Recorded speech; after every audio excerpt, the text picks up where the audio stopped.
किल्ला पाहताना तो फक्त 2 डोळ्यांनी बघायचा नसतो, तर तो किल्ला अनुभवायचा असतो. पडलेल्या तटबंदी व बुरुजात पराक्रम शोधायचा असतो. उद्ध्वस्त वास्तूंमध्ये कधी काळी त्या घरातली स्त्री आपल्या मुलाबाळांना, घरच्यांना जीव घालत असते, ते बघायचा प्रयत्न करायचा असतो.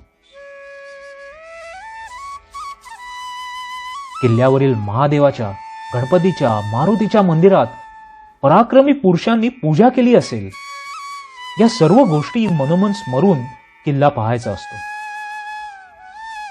ज्या दगडधोंड्यांच्या आणि मातीच्या वाटेवरून आपण चालतो, त्यावर महापराक्रमी महापुरुषांच्या पायाचे ठसे उमटले गेले होते.